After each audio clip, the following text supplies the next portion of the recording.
Left jab, right cross, knockdown. This is how I would summarize Real Madrid's week.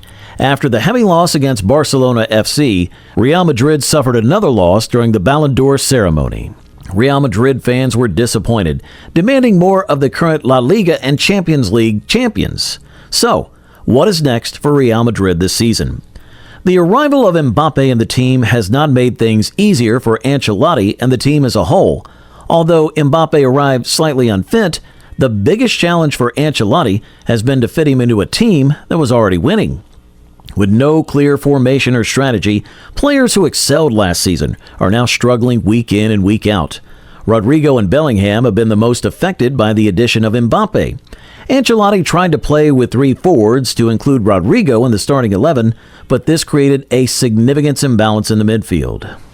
This left the Madrid side very open to counterattack, and on many occasions, opponents were able to break Madrid lines with simple through passes. A clear example of Madrid's defensive fragility was the two scores scored by Dortmund in the Champions League. Even with Bellingham seemingly covering more ground, the team is more fragile. We all know how decisive Bellingham was in the season 2023-2024. However, he is far from it this season. He's not scored a single goal yet, and many speculate it's because he is being sacrificed in this new setup. Objectively, Jude's position has changed every game. He plays deeper in the midfield, and even in El Clasico, he plays as a right midfielder. After the match, the heat map came out, and Bellingham's average position was deeper than Lucas Vazquez's. Just think about that for a minute. Why was the best scorer of Real Madrid last season playing deeper than a fullback in a 4-4-2 formation? This showed how fearful and indecisive Ancelotti has been this season. That really cost Madrid a hefty price. After winning 4 straight Clasico games, Real Madrid lost 4-0 last week. Barcelona FC totally humiliated Real Madrid in their own stadium. Barcelona FC came to Madrid after a definite win against Bayern Munich, scoring 4 goals. No one expected Barcelona FC to play with a defensive highline, especially against Vini and Mbappe. But Hansi Flick did not back down from his system. Barcelona FC had a defensive masterclass, causing Mbappe to be called offside 8 times in the first half. Real Madrid's strategy was to catch Barcelona FC flat-footed after pressuring the midfielders and then launching Vini and Mbappe on the wing for 1v1 situations. It almost worked in the first half when Mbappe scored a goal that was disallowed for being offside. The second half was a different story.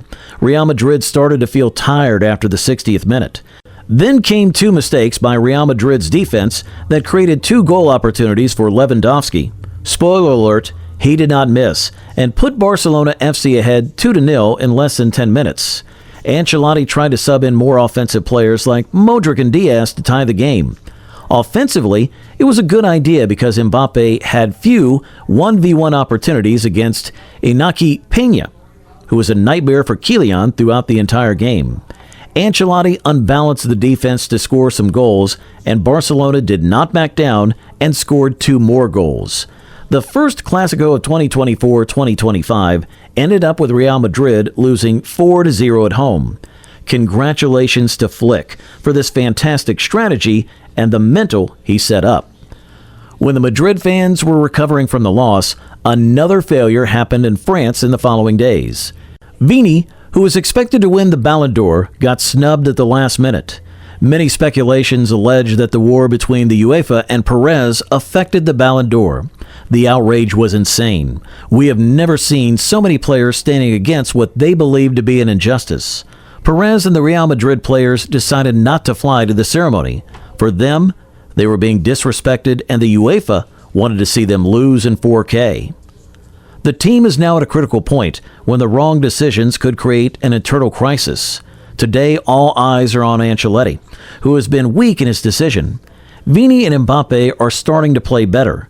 Ancelotti's biggest challenge will be to accommodate Rodrigo and Bellingham and find a way to give some minutes to prodigies like Güler and Endrick.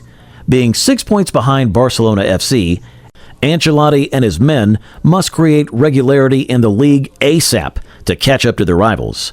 However, the Champions League is where Madrid will be expected to shine. They cannot afford to lose to lesser competition. The only way Vini and Perez can get their revenge on adversaries will be to win this new format for the Champions League that UEFA put together this year. Do you think Real Madrid can bounce back in the Champions League? Let us know in the comments section.